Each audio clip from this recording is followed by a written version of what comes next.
तो चलिए सीधे मुद्दे पर आते हैं। आज हम इस बात की गहराई में जाने वाले हैं कि आखिर कोई इंसान अपने दिमाग और अपनी बातचीत करने के तरीके पर पूरी तरह से कंट्रोल कैसे पा सकता है। मतलब हमारे अंदर चलने वाले विचारों की उथल-पुथल से लेकर हमारे मुंह से बाहर निकलने वाले शब्दों तक का ये पूरा सफर, सब कुछ एक दूसरे से जुड़ा हुआ है ना कमाल की बात।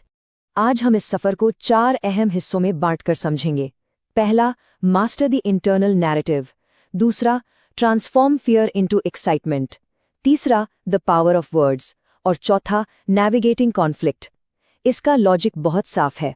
पहले हम खुद पर और अपने नर्वस सिस्टम पर कंट्रोल करना सीखेंगे और फिर बाहर की दुनिया यानी मुश्किल हालातों और तनाव भरी बातचीत को संभालना सीखेंगे। तो शुरुआत करते हैं पहले हिस्से से, मास्टर द इंटरनल नैरेटिव। सबसे पहले उस नींव को समझते हैं जिस पर हमारा पूरा दिमागी कंट्रोल टिका है। अब देखिए, हमारा शरीर मुख्य रूप से 2 बहुत ही अलग बायोलॉजिकल मोड्स में काम करता है।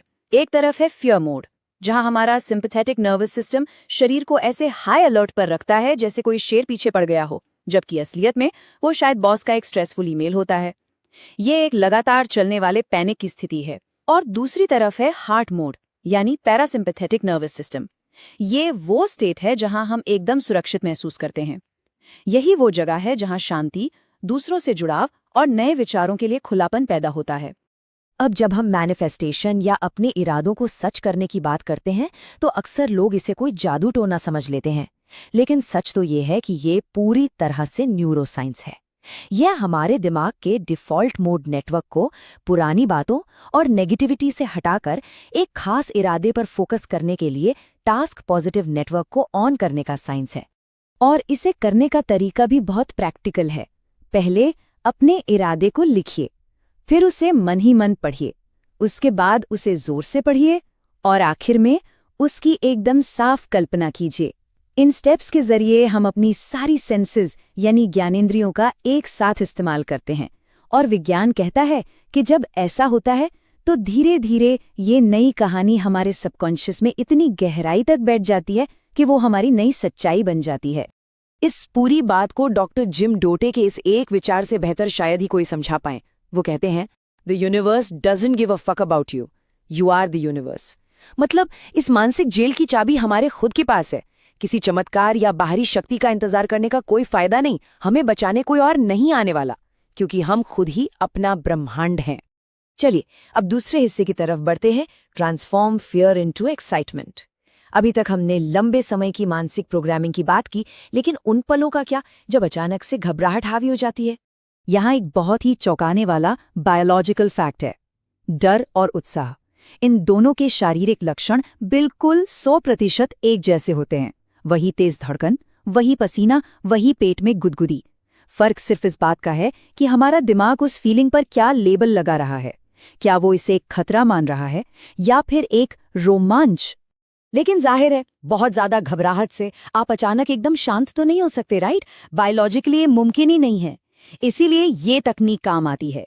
5, 4, 3, 2, 1 उल्टी गिनती गिनिए। ये उल्टी गिनती तुरंत हमारे दिमाग के प्रीफ्रंटल कॉर्टेक्स को जगा देती है।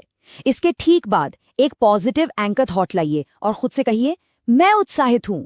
बस इतना करते ही वो डर एक रोमांचक चुनौती में बदल जाता है। अब आते हैं तीसरे हिस्से पर, द पावर ऑफ वर्ड्स। जब अंदर का नर्वस सिस्टम शांत होकर हार्ट मोड में आ जाए तो हमारा फोकस नेचुरली बाहर की तरफ जाना चाहिए। अंदर की शांति के बाद अब बाहरी बातचीत यानी एक्सटर्नल कम्युनिकेशन में मास्टरी हासिल करने का वक्त है। जेफरसन फिशर का एक बहुत ही शानदार कोट है, व्हाट यू से इज हु यू आर। बात थोड़ी कड़वी लग सकती है, लेकिन एकदम सच है। हमारी पूरी पर्सनैलिटी, हमारा प्रभाव, सब कुछ इस एक बात में सिमट जाता है कि लोग हमारे मुंह से क्या सुनते हैं। हमारे शब्द सिर्फ विचार नहीं है, वो दुनिया के सामने हमारी पहचान है। और इसीलिए सबसे असरदार बातचीत की शुरुआत हमेशा एक बहुत ही शांत और जानबूझकर लिए गए ठहराव से होती है। बोलने से पहले जो आप एक गहरी सांस लेते हैं ना, उसी सांस को अपना पहला शब्द बनने दीजिए। यकीन मानिए, ये एक छोटा सा पॉज पूरी बातचीत में गजब का कंट्रोल ले आता है। बहसें असल में कोई जंग नहीं है जिन्हें हमें हर हाल में जीतना है, वो बस उलझी हुई गांठें हैं। जब हम डिफेंसिव होकर ये सोचते हैं कि सामने वाले ने ऐसा क्यों कहा, तो बात और उलझती है। लेकिन अगर हम क्यूरियस होकर ये सोचे कि सामने वाले ने असल में क्या सुना, तो यकीन मानिए बड़ी से बड़ी गलतफहमी भी बहुत आसानी से सुलझने लगती है। आखिरी और चौथे हिस्से पर आते हैं, नेविगेटिंग कॉन्फ्लिक्ट एंड डिसरिस्पेक्ट। सबसे बड़ा इम्तिहान तो यही है ना कि जब सामने कोई बहुत ही मुश्किल इंसान खड़ा हो या कोई खुलेआम बदतमीजी कर रहा हो, तब इन कम्युनिकेशन टेक्निक्स का इस्तेमाल कैसे करें। देखिए, जो लोग नीचा दिखाने की कोशिश करते हैं उन्हें दरअसल आपकी रिएक्शन से एक डोपामीन हिट मिलता है। हमें बस वो मजा किरकिरा करना है। अगर कोई ताना मारे तो उसे वही बात दोहराने को कहिए, या फिर पूछिए कि आपने मुझे ठेस पहुंचाने के लिए ऐसा कहा, या फिर बस शांति से 10 सेकंड तक उन्हें देखते रहिए, या साफ कह दीजिए ये मेरे जवाब देने के स्टैंडर्ड से बहुत नीचे है। बिना गुस्सा किए ये ट्रिक्स सामने वाले को पूरी तरह निहत्था कर देती हैं। और हाँ, इंसान को और प्रॉब्लम को दोनों को अलग अलग रखना सीखिए। सीधे इंसान पर हमला करने से बात बिगड़ती है।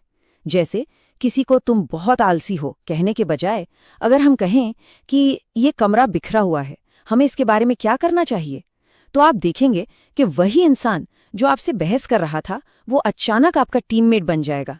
तो इस पूरी चर्चा को समेटते हुए मैं चाहता हूं कि हम सब एक बहुत ही गहरे सवाल पर सोचें। मेरे शब्द क्या बताते हैं कि मैं कौन हूं? एक बार सोचकर देखिए। जब भी हम किसी से बात करें तो हमारे हर शब्द से हमारी वो पहचान झलकनी चाहिए जो मजबूत हो, पॉजिटिव हो और जिसे हमने खुद चुना हो। तो आपके शब्द आपके बारे में क्या कह रहे हैं?